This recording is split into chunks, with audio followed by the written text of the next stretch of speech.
Well, the truth is Gibraltar has not received development aid from this particular department. I mean, there are some 13 to 14 billion pounds of funds that the UK distributes in aid to different countries.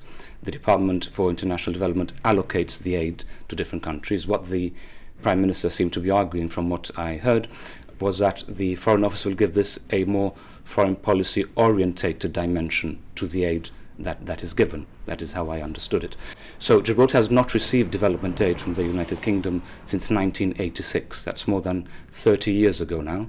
The last package from 1981 to 86 was some 13 million pounds. Development aid was used traditionally to build things like schools and hospitals. These are all funded now by the Gibraltar government itself. So it's not something that which we expect will affect Gibraltar in any particular way. Obviously, we've had recourse to EU funding while we've been in the European Union, but that again, that is a different story.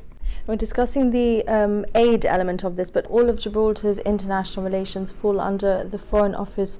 So what kind of impact will this have on the ROC? Well, in terms of, you see, we have very good relations with the ministers in the Foreign and Commonwealth Office. We have had now for many years, and we deal with them on a regular basis, and they very generally tend to be very supportive of Gibraltar.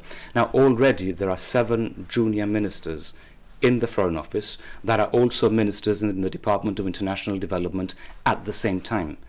So what the UK expects really is that there should be a relatively smooth transition from having 2 departments of state to one merged Department of State. I know you say the changes are expected to be seamless, but are there any changes envisaged? We don't expect that it will have any impact on Gibraltar. The reality is that we will continue to deal with the ministers in the UK government that we are dealing with, primarily the Minister of State for the European Neighbourhood, who's Wendy Morton, also the Foreign Secretary Dominic Raab, and obviously we've also had very close dealings with the Prime Minister Boris Johnson himself. We don't expect that is going to change in any way as a result of this merger. Boris Johnson wants this merger to happen by September.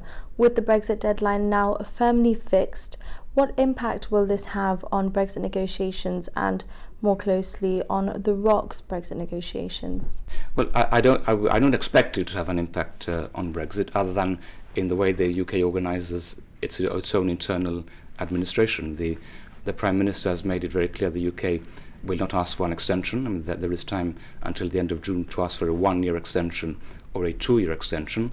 The UK has made it very clear already there will not be an extension to the negotiations, and therefore at the end of the transition period, which is the 31st of December, the UK and Gibraltar will leave the European Union.